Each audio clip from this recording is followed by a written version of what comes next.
শ্রী গুরুজয়। নমস্কার। আজকে আমাদের আলোচনার বিষয়, ভগবান কি আমাদের প্রার্থনা মঞ্জুর করেন? এই প্রসঙ্গে আজকে আমরা আলোচনা করব। এর পরিষ্কার উত্তর যে ভগবান আমাদের প্রার্থনা মঞ্জুর করেন না, সবসময় করেন না। কারণ আমরা প্রার্থনাই করতে জানি না। বেশিরভাগ ক্ষেত্রেই দেখা যায় আমরা ভগবানের কাছে ভুল প্রার্থনা করে ফেলি। যেমন ধরুন, একজন মা তার সন্তানের উপর রেগে গিয়ে বলছেন, এই সন্তান হওয়ার থেকে মরে যাওয়া ভালো ছিল। কেন যে ভগবান আমাকে এরকম একটা বাঁদর সন্তান দিয়েছে, মরতে পারিস না? মা হয়তো রেগে গিয়ে বলেছেন। এবার ভাবুন, যদি ভগবান সেই প্রার্থনা মঞ্জুর করে দেন, তখন কি হবে? তখন সেই মাকে সহ্য করতে পারবেন? সেই মা কিন্তু সহ্য করতে পারবেন না। আবার আমরা অনেকে কথায় কথায় বলে থাকি, ভগবান তুমি আমাকে তোমার করে নাও, আমি তোমার সে চরণ ছাড়া আর কিছু চাই না। কিন্তু বাস্তবে যদি ভগবান সেই প্রার্থনা মঞ্জুর করে, তাহলে দেখা যাবে সেই ব্যক্তির আস্তে আস্তে সম্পদ, প্রতিপত্তি সব চলে যেতে বসেছে। তার নিকট পরিজন, আত্মীয় স্বজন আস্তে আস্তে সব মরতে বসেছে। এমনকি তার সাধের বাড়িটাও হয়তো চলে যেতে পারে। ভগবান তাকে সম্পূর্ণ মুক্ত করে দিলেন। এখন তার ভরসা শুধু ভগবানের শ্রী চরণ যুগল।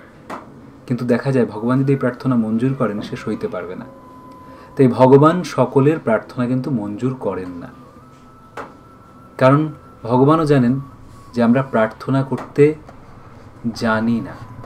আমরা মোটেও প্রার্থনা করতে জানি না। প্রার্থনা, শ্রী গুরু ভগবান বলতেন, চাওয়ার মতো তিনটে জিনিস। প্রথম হলো বিশ্বাস,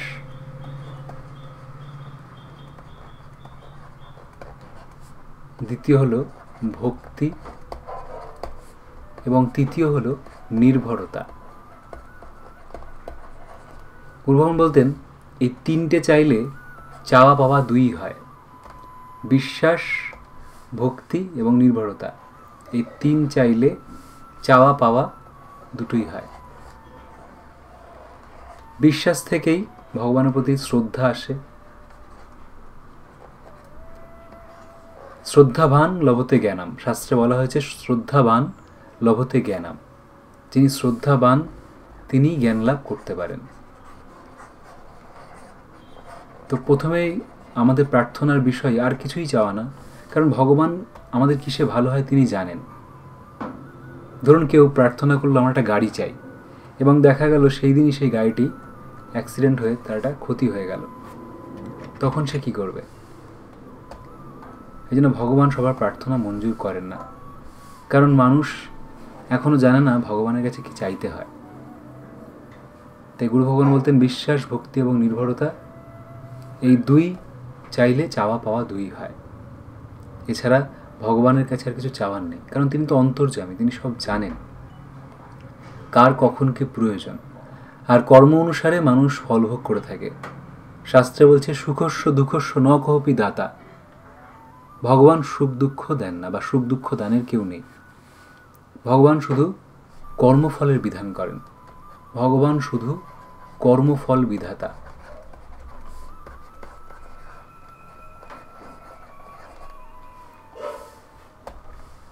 ভগবান আমাদের কর্মের ফল ভোগ করান।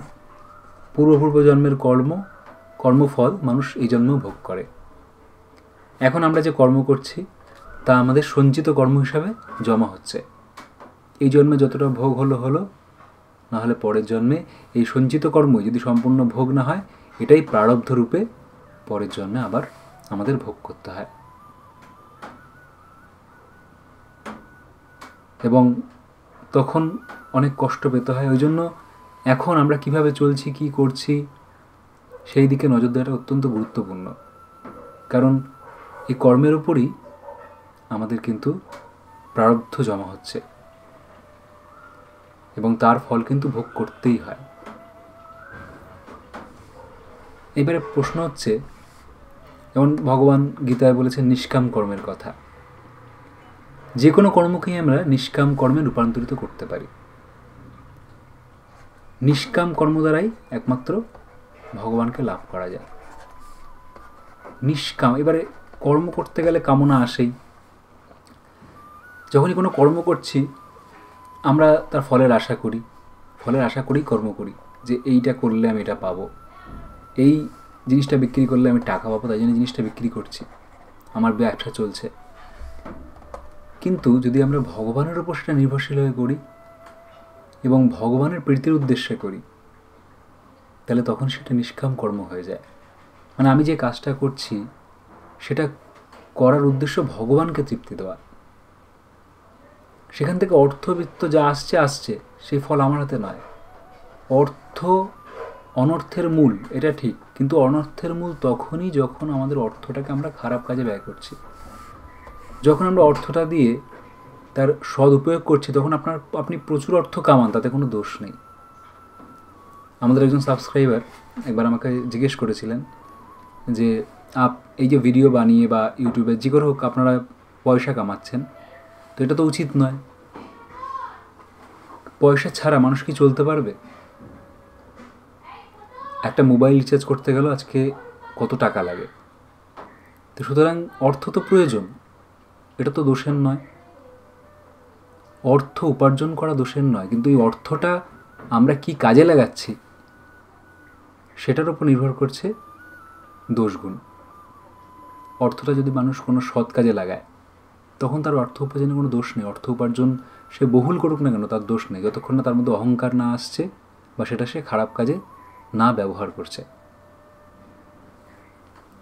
সুতরাং অর্থ উপার্জন খারাপ এগুলো কখনোই বলা উচিত নয়। অনেকে আজকাল ব্রাহ্মণদেরও বলে থাকেন যে ব্রাহ্মণরা পৌরোহিত্য করছে, দক্ষিণা চাইছে। কেন দক্ষিণা চাইবে? তাহলে কি ব্রাহ্মণরা না খেয়ে মরবে? ফ্রিতে করবে? এটা তো সম্ভব নয়। এক সময় ছিল যখন জমিদার বাড়ির ব্রাহ্মণ ছিল বা রাজার নিজস্ব ব্রাহ্মণ ছিল, রাজা তাদের খাওয়াতো পড়াতো দেখত। ওই জন্য আপনি যতই গল্প পাবেন, প্রাচীন যত গল্প, পতঞ্জলির গল্প, কী বলে পঞ্চতন্ত্রের গল্প, সেখানে দেখবেন দরিদ্র ব্রাহ্মণ, ব্রাহ্মণের আগে একটা দরিদ্র শব্দ তারা ব্যবহার করতই। ব্রাহ্মণ মানেই সে দরিদ্র, এরকম ছিল। কারণ তার তো কিছু ছিল না, সে কারোর উপর নির্ভরশীল। সে সাধন ভজন করত, তপস্যা করত, পূজা করত এবং তার সুফল মানুষকে দিত। মানুষ সবাই পূজা আর্চা করতে পারে না, সবার বিভিন্ন রকম কাজ আছে সমাজে। কেউ ব্যবসা করেন, প্রত্যেকেরই দরকার আছে। কেউ কাঠের কাজ করেন, তাদেরও দরকার আছে প্রত্যেক বাড়িতে। কেউ বাথরুম পরিষ্কার করেন, তাদেরও দরকার আছে। কেউ গাছপালা পরিচর্যা করেন, মালি, তারও দরকার আছে। তো বিভিন্ন মানুষের বিভিন্ন কাজের দরকার আছে। তাই ব্রাহ্মণ তাদের হয়ে পুজো করেন। তাই শাস্ত্রে বিভিন্ন মন্ত্র আছে, যখন আমরা ব্রাহ্মণকে ডাকি বাড়িতে পুজো করাতে, আমরা ব্রাহ্মণকে বলি যে আপনি আমার হয়ে এই পুজোটা সমাপন করুন, সেটা আমরা বলি। পুজো আমাদেরই, কিন্তু আমি পারছি না, আমি অপারগ বলে আপনাকে দিয়ে করাচ্ছি। পুজো আসলে নিজেকেই করা উচিত, কিন্তু আমরা অপারগ বলে আমরা তখন ব্রাহ্মণকে দিয়ে করাই। এবং তার জন্য ব্রাহ্মণকে আমরা কিছু দান ধ্যান করি। তাকেও তো চলতে হবে। এখন তার সেই রাজা নেই যে রাজার ব্রাহ্মণ, রাজা তার খাওয়া এবং পড়া এই দুটো দেখে নেবেন। ব্রাহ্মণের আর অতিরিক্ত কোনো খরচ নেই, ব্রাহ্মণ সাধন ভজন নিয়ে থাকবে। তার ওই সাধন ভজন যোগ্য করতে যা যা লাগে সেগুলো জোগাড় করার দায়িত্ব রাজার। কাঠ, ঘি, যা যা লাগে। আর ব্রাহ্মণ দুবেলা খেতে পাচ্ছে এবং ব্রাহ্মণ নিশ্চিন্তে সাধন ভজন করছে এবং তার সুফল সবাইকে দান করছে, এইটুকুই। হ্যাঁ, তবে আপনারা বলতে পারেন যে কিছু ক্ষেত্রে ধর্মটা ব্যবসায়িক জায়গায় চলে গেছে, ব্যবসায়িকভাবে। সেটা আস্তে আস্তে ঠিকও হচ্ছে। মানুষ যত বুদ্ধিমান হচ্ছেন, জ্ঞান বাড়ছে, তত আস্তে আস্তে কিন্তু ঠিকও হচ্ছে। কিছু কিছু জায়গায় যেমন পাণ্ডাদের দৌরাত্ম্য আগে ছিল, এখন অনেকাংশে কমে এসছে। জোর জার করে টাকা কেড়ে নেওয়া, সেটা প্রথম এই আন্দোলন শুরু করেছিলেন কিন্তু স্বামী প্রণবানন্দজি। ভারত সেবাশ্রমের যেমন গয়ায় পাণ্ডাদের যে দৌরাত্ম্য ছিল, তিনি সেটাকে রোধ করলেন। এখনও আপনি ভারত সেবাশ্রমে যাবেন, তাদের ভলেন্টিয়ার দ্বারা, তাদের স্বেচ্ছাসেবকের মাধ্যমে যদি কোনো কাজ করেন, সেটা খুব সুষ্ঠুভাবে হয়। আমি নিজেও করে দেখেছি। সেক্ষেত্রে আপনারা খুব সুফল লাভ করবেন, এবং সেটাই হওয়া উচিত। প্রত্যেক জায়গায় একটা সিস্টেমে থাকা উচিত। প্রার্থনা যে যার ইচ্ছা মতো দান ধ্যান করবে, যার যেমন সামর্থ্য মতো, সেটা একটা নির্দিষ্টভাবে হওয়া উচিত। রিসেন্টলি আমি রাম মন্দিরে গেছিলাম, অযোধ্যার রাম জন্মভূমি দর্শন করতে। সেখানে আমার খুবই ভালো লাগলো। সেখানে কোনো এরকম পান্ডার ব্যবস্থা নেই বা কিছু নেই। সুন্দর সিস্টেমেটিক ওয়েতে আপনার জুতো রাখার জায়গা আছে, মোবাইল ফোন জমা দেওয়ার জায়গা আছে, সব জায়গায় দিয়ে একদম রিক্তভাবে আপনি যান। আপনি ওখানে গিয়ে ভগবানকে দর্শন করুন, প্রণাম করুন, মন্দির ভ্রমণ করুন। ভ্রমণ করে বেরোলেই আপনাকে নকুলদানা প্রসাদ দেবে। প্রসাদ নিয়ে আপনি ডোনেশনের জায়গা আছে, আপনি যদি মন্দিরের উদ্দেশ্যে ডোনেশন করতে চান, ডোনেশন দিতে পারেন। এই পুরো মন্দিরটাই ভক্তদের ডোনেশনের উপরই তৈরি হয়েছে, কোনো সরকারি টাকায় তৈরি হয়নি। পুরো মন্দিরটাই সম্পূর্ণ ভক্তদের ডোনেশনের টাকায় তৈরি হচ্ছে, এবং বিশাল জায়গা জুড়ে মন্দিরটা খুব সুন্দর তৈরি হয়েছে। এবং আরও অনেক কাজ বাকি। ওনারা বলছিলেন এখনও 3 বছর লাগবে, তবে ওখানকার মানুষের আর্থিক অনেক উন্নতি হয়েছে মন্দিরটি হওয়ায়।